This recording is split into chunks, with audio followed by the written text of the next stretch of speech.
வாழ்க வையகம், வாழ்க வளத்துடன். குரு வாழ்க, குருவே துணை. உலகெங்கும் இருக்கும் நம்ம யூடியூப் குடும்பத்தினருக்கு டாக்டர் டிவைன் தேஷன் அன்பான வணக்கங்கள். ஜூலை மாத நட்சத்திர பலன் பார்க்க போகிறோம். அதான் நம்ம ராசி பலன்கள் பார்த்துருப்போம். நிறைய பேருக்கு ராசி எது, லக்னம் இது, எதுக்கு பார்க்கணும்னு நிறைய குழப்பம் இருக்கும். பெஸ்ட்டு நட்சத்திரம்னா இன்னும் பர்ஃபெக்டாக போகும். ஏன்னா ஒரு ராசி மண்டலம், அந்த ஒவ்வொரு ராசி மண்டலத்துலையும் 3 நட்சத்திரம் இருக்கும். உங்கள் நட்சத்திரம் என்னன்றதை பொறுத்து தான் நிறைய வாழ்வியல் மாறும். அதனால் இது நம்ம நட்சத்திரத்துக்கு சொல்கிறோம். அகெயின் நட்சத்திரத்திலே நம்ம பொதுவான நட்சத்திரம் சொல்கிறோம். நட்சத்திரத்திலே லட்சக்கணக்கான பேர் இருப்பாங்க. அதிலேயே நம்ம பொதுவாக சொல்கிறோம். இதில் வயசுக்கு ஏற்ற மாதிரி தசா புத்தி மாறும். நிறைய பேர் நம்மளுக்கு குழப்பம் இருக்கும்ல, இவ சொல்கிறது நடக்கிற மாதிரியும் இருக்குது, நடக்காத மாதிரியும் இருக்குது. ஏன்னா நம்ம லக்னம் மாறும், நம்ம நட்சத்திரத்தில் நம்ம தசா புத்திகள் மாறும். அதனால் நான் ஒரு மெயினான விஷயங்கள்னால் ஒரு 30 வயசுலேருந்து ஒரு 60-65 வயசுக்குள்ளே இருக்கிறவங்களுக்கு ஏற்ற மாதிரி ஒரு தசா புத்திகளை நான் கலந்து சொல்ல போகிறேன். அதுக்கு வயசுக்கு மேலே இருக்கவங்களும் கீழே இருக்க டீனேஜர்ஸ்க்கும் சேர்த்து சொல்லுவோம். அப்பா அம்மா பார்த்துட்டு அதை உங்கள் பிள்ளைங்களுக்கு நீங்கள் பயன்படுத்திக்கிட்டால் அது ஒன்றுமே ரொம்ப நல்லாயிருக்கும். இப்போ ஒவ்வொன்றா பார்ப்போம் வாங்க. இதிலேயே நான் கொஞ்சம் தீர்வுகளும் சொல்லுவேன், வாழ்வியல் பரிகாரங்களும் சொல்லுவேன், தெய்வ வழிபாடுகளும் சொல்லுவேன். நிறைய சிம்பிள்ஸ், நிறைய விஷயம் இதில் பார்க்க போகிறாங்க. கூர்ந்து கவனிச்சுட்டு வாங்க. உத்திரட்டாதி நட்சத்திரம், சனி பகவான் ஆதிக்கம் பெற்ற உத்திரட்டாதி நட்சத்திரத்துக்கு இந்த ஜூலை மாத பலன் எப்படி இருக்குன்னு பார்ப்போம். இந்த நட்சத்திரம் 4 பாதமும் உங்களுக்கு மீனராசியில் தான் வருது. ஒன்று இதில் இவங்க பிறக்கும் போது சனி திசையில் பிறப்பாங்க. அப்போ சின்ன பிள்ளையிலே இவங்களுக்கு சீக்கிரமாக படிக்கிற காலத்தில் புதன் தசை ஆரம்பிச்சிடும். நல்லா படிப்பாங்க. ஆக்சுவலாக நிறைய பேர் இதில் மாஸ்டர்ஸ், பிஹெச்டி கூட பண்ணுவாங்க. இனிஷியல் ஸ்கூல் படிப்பு சூப்பராக இருப்பாங்க. மோஸ்ட்லி அம்மா பிள்ளையாக இருப்பாங்க. இவங்க அம்மாவோட ரொம்ப க்ளோஸாக இருப்பாங்க. ஆணோ பெண் குழந்தையோ அம்மாவோட இவங்க ரொம்ப க்ளோஸாக இருப்பாங்க. இவங்க நல்லா நிறைய படித்ததுனாலே, அறிவு அதிகமானதுனாலேயே 30 வயசு ஒரு 35 வயசு வரைக்குமே இவங்க அப்படியே கொஞ்சம் லைட்டாக இன்ட்ரோவர்ட்டாவோ இல்லை சாமியார் மாதிரியாவோ இல்லை படிப்பு வேலை அதுலேயே கான்சன்ட்ரேட் இருக்கும். பெருசாக திருமணங்களில் கான்சன்ட்ரேட் இல்லாமல் இருப்பாங்க. ஒரு 30 வயசு தாண்டிட்ட பிறகு தான் அவங்களுக்கு திருமணத்திலே நாட்டம் வரும். அதுக்கப்புறம் தான் மேரேஜ் பண்ணுவாங்க அவங்க. அதுக்கப்புறம் சுக்கிர தசைலாம் வரும்போது டக்குன்னு வாழ்க்கை பிக்கப் ஆகிடும் இவங்களுக்கு. சரிங்களா? ஸோ இவங்களுக்கு நல்லாயிருக்கு. இந்த மீனராசியில் இருக்க உத்திரட்டாதிக்கு போன வருஷம்லாம் நிறைய திருமண தடங்கள்லாம் நிறைய வந்துட்டு இருந்தது. திருமணம் இதில் பண்ணி வைக்கணும்னு நினைக்கிறவங்க ரொம்ப கஷ்டப்பட்டாங்க. அவங்களுக்கெல்லாம் ஒரு பெரிய நல்ல செய்தி என்ன, இப்போ குரு பகவான் உங்களை உச்சம் பெற்ற குரு பகவான் உங்களை பார்க்குறதால திருமணத்துக்கு நிறைய நல்ல வாய்ப்புகள் இருக்குது. இப்போ நீங்கள் பார்க்கலாம். இது ஒன்று. இன்னொன்று, இது சனி பகவான்றதால ரொம்ப டிசிப்ளின்டாகவும் இருப்பாங்க. இவங்களுக்கு குழந்தைங்களை ரொம்ப பிடிக்கும். ஸோ குழந்தை பாக்கியம் இதில் யாருன்னா ட்ரை பண்ணுறீங்கன்னா அவ்வளோ நல்ல டைம் இருக்குது. ஏன்னா இவங்க ஒன்று அம்மா கூட க்ளோஸாக இருப்பாங்க, கல்யாணம் ஆகிட்ட பிறகு பொண்டாட்டியோட க்ளோஸாக இருப்பாங்க, பொண்ணு பிறந்த பிறகு பொண்ணு கூட ரொம்ப க்ளோஸாக இருப்பாங்க, ஒரு யாரு கூடயாவது அவங்க க்ளோஸாகவே இருப்பாங்க. ஸோ இவங்களுக்கு குழந்தைங்கள் ரொம்ப பிடிக்கும். குழந்தைங்களுக்கு வாய்ப்பு இருக்குது. யாராவது லவ் பண்ணணும்னு ஆசைப்படுறாங்கன்னா லவ் அமைகிறதுக்கோ இல்லை ஒரு நல்ல ஃப்ரெண்ட்ஷிப் அமைகிறதுக்கோ வாய்ப்பு இருக்குது. இது ரொம்ப முக்கியங்க. ஏன்னா மீனராசியில் ஒரு 2-3 வருஷமாக ரொம்ப கஷ்டப்பட்டாங்க. அதுவும் இந்த கடைசி 1 வருஷம்லாம் ஜென்ம சனியிலலாம் வச்சு வெளுத்து எடுத்துச்சு. அவங்களுக்கு என்னென்னா தனிமையாக இருப்பாங்க. கல்யாணம் ஆனவங்க கூட கொஞ்சம் தனிமையாக இருப்பாங்க. வாய் விட்டு பேச ஆள் கிடைக்காதா அப்படின்னு பார்த்துட்டு இருப்பாங்க. ஒரு நல்ல ஃப்ரெண்டோ துணைவியோ இல்லைன்னா உங்கள் யாருன்னா ஹஸ்பண்ட் ஒய்ஃப்குள்ளேயே ஒரு கொஞ்சம் பேசாமல் இருந்தீங்கன்னா இப்போ பேசி பேட்சப் ஒர்க் பண்ணலாம். ஆக்சுவலாக யாருன்னா கொஞ்சம் பேசி கொஞ்ச நாள் தனித்தனியாக இருக்கிறீங்க இல்லை ஒரே வீட்டில் இருக்கீங்க பேசாமல் இருக்கீங்கன்னா இப்போ பேசி பேட்சப் ஒர்க் பண்ணுறதுக்கு ரொம்ப நல்ல டைம். யாருன்னா லவ் பண்ணுறவங்க பிரேக்கப் ஆகிருந்தால் கூட இப்போ திருப்பி ஒரு சாரி கேட்டிங்கன்னா டப்புன்னு சேர்ந்துருவீங்க. ட்ரை பண்ணி பாருங்கள், ரொம்ப நல்ல ஒர்க் ஆகும். ஸோ இதெல்லாம் இருக்குது. குழந்தை பாக்கியத்துக்கு நல்லாயிருக்கு, கல்யாணத்துக்கு டைம் நல்லாயிருக்கு, தாராளமாக ட்ரை பண்ணலாம். கல்யாணத்துக்கு கொஞ்சம் ஸ்ட்ரகிளாக இருக்கும். நீங்கள் முடிஞ்ச அளவுக்கு வியாழக்கிழமை குரு ஓரையில் போய் பொண்ணு வீடோ மாப்பிள்ளை வீடோ பார்க்குறது, பூ வைக்கிறது, எந்த முக்கியமான காரியங்களாக இருந்தாலும் வியாழக்கிழமை குரு ஓரையில் பண்ண உங்களுக்கு அது ரொம்ப லக். ஏன்னா உங்கள் ராசிக்காரகன் குரு, அதை இப்போ குரு பகவான் உங்களை பார்க்குறாரு. குருன்றது ரொம்ப பக்காவாக ஒர்க் ஆகும். இன்னொன்று, நீங்கள் சனி பகவானால் ஆளப்படுற நட்சத்திரன்றதுனால டிசிப்ளின் ரொம்ப முக்கியம். ஆன்மீகம் சூப்பராக வரும் உங்களுக்கு.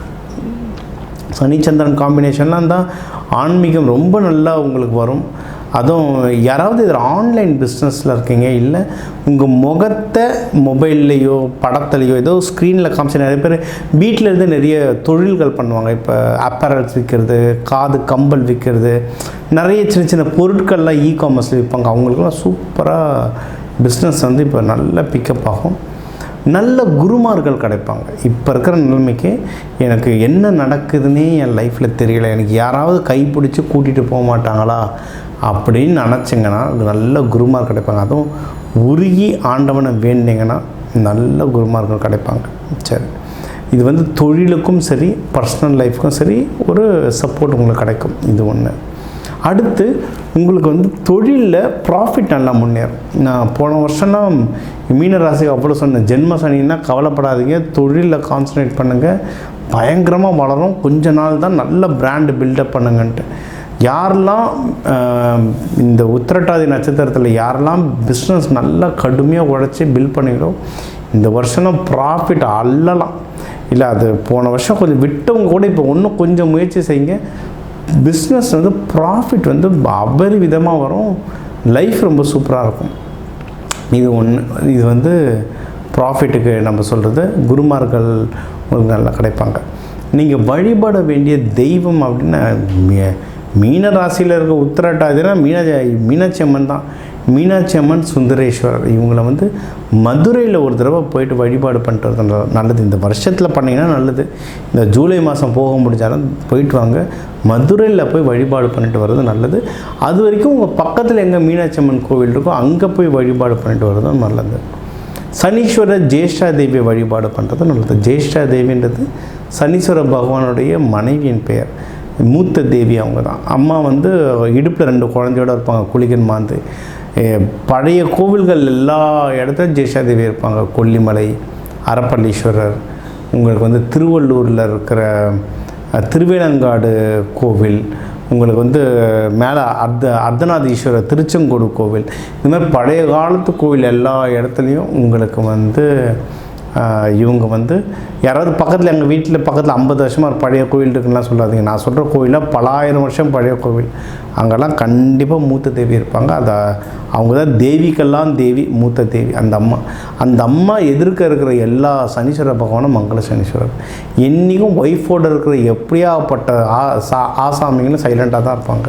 அதனால் சனீஸ்வர பகவான் ஒய்ஃபோடு இருக்கும்போது கம்மன் நல்லதே தான் செய்வார். அந்த அம்மாவை பிடிங்க, உங்களுக்கு எல்லாமே நல்லதே நடக்கும். இது ஒன்று. இன்னொன்று, உங்களுக்கு சில வாஸ்து பரிகாரங்கள்லாம் சொல்கிறேன். இதில் நிறைய விஷயம் நம்ம கலந்து சொல்ல போகிறோம். உங்களுடைய வீடில் தென்கிழக்கு மூலையில் எப்போவுமே ஒரு சின்ன பாத்திரத்தில் தண்ணி ஊற்றி எப்பவுமே வைங்க. முடிஞ்சால் ஏதாவது ஒரு திருச்செந்தூர் கோவிலோ இல்லை ஏதாவது ஒரு கோவில் குளத்தோட தீர்த்தமோ இல்லை திருச்செந்தூர் கடல் தண்ணியோ இல்லை நாழிகிணறு தண்ணியோ இல்லை எந்த கோவில் போய்ட்டு வரீங்களோ இல்லை நம்ம கிளைண்ட்ஸாக இருந்து நீங்கள் இதை பார்த்து உங்களுக்கு குபேரஸ்தலத்தில் தான் தண்ணி வச்சு சொல்லுவேன். சில குபேரஸ்தலம் அங்கே போய்ட்டு எடுத்து வந்த தண்ணி அதை கொஞ்சம் அதில் ஊற்றி வைங்க. வாழ்க்கையில் பணம் எப்படி செய்கிறது, எவ்வளவு நல்லா இருக்கீங்க அப்படின்றத மென்மேலும் பார்த்துட்டு வருவீங்க. இன்னொன்று, அம்மாங்களும் குழந்தைங்களோட கல்யாணத்தில் ரொம்ப ரெஸ்ட்ரிக்ட் பண்ணாது. ஏன்னா அம்மாவுடைய டாமினேஷன்றது இதில் ரொம்ப ஜாஸ்தியாக இருக்கும். முக்கியமாக பையனுடைய அம்மா டாமினேஷன் ரொம்ப ஜாஸ்தியாக இருக்குது. எல்லாருக்கும் இல்லை, பட் நிறைய பேருக்கு பார்க்குறோம். அந்த குழந்தைங்களுக்கு அப்படி இப்படின்னு ரொம்ப கண்டிஷன் போடாமல் நல்ல பொண்ணாக கிடச்சா இல்லை நல்ல பையனாக கிடச்சா கல்யாணம் பண்ணி அந்த குழந்தைங்களை செட்டில் பண்ணுங்கள். அந்த மீனாட்சி அம்மன் அருளால் உங்கள் எல்லாருக்குமே இந்த ஜூலை மாதம் சூப்பராக அமையும். சரி, உங்கள் நட்சத்திரத்துக்கு நம்ம வந்து பலன்கள், பொதுவான பலன்கள் சொல்லியிருக்கோம். ஒரு நட்சத்திரத்துலேயும் கோடிக்கணக்கான மக்கள் இருக்காங்க. ஒரு நட்சத்திரத்தில் கோடிக்கணக்கான மக்கள் இருக்காங்க. ஸோ எல்லாருக்குமே நான் வந்து பொதுவான பலன்கள், அதாவது தமிழர்கள்லேயே கோடிக்கணக்கான மக்கள் இருக்காங்க, எல்லாருக்கும் பொதுவான பலன்கள் சொல்லியிருக்கேன். ஆனால் ஒவ்வொருத்தர் கைரேகை மாதிரி அது ஒவ்வொருத்தருக்குமே மாறுங்க.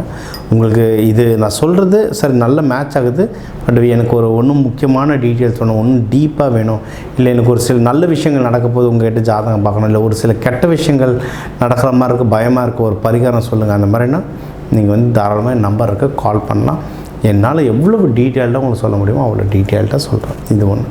இதை தாண்டி உங்கள் ஜாதகப்படி எந்த தெய்வங்கள் வழிபாடு பண்ணணும், என்ன பரிகாரங்கள் பண்ணலாம், என்ன வாழ்வியல் பரிகாரங்கள்லாம் வீட்டில் இருந்துக்கிட்டே இருக்கிற விஷயம், வீட்டில் இருக்கிற சமையல் அறையில் இருக்கிற மூலிகைகள், நம்ம எல்லா அரிசியோட மூலிகை தான், எல்லா தானியத்தை வச்சு எப்படிலாம் நம்ம பரிகாரங்கள் பண்ணி புடச்சிக்கலாம், இல்லை நிம்மதியாக இருக்கலான்றதை சொல்கிறேன். தாராளமாக காண்டாக்ட் பண்ணுங்கள். இந்த ஜூலை மாதம் உங்கள் எல்லாருக்குமே அந்த சிவன் பார்வதி அருளால் எல்லாமே நல்லதாக நடக்க வாழ்க வளத்துடன் விடைபெறுவது உங்கள் டாக்டர் டிவைன் தினேஷ். வணக்கம்.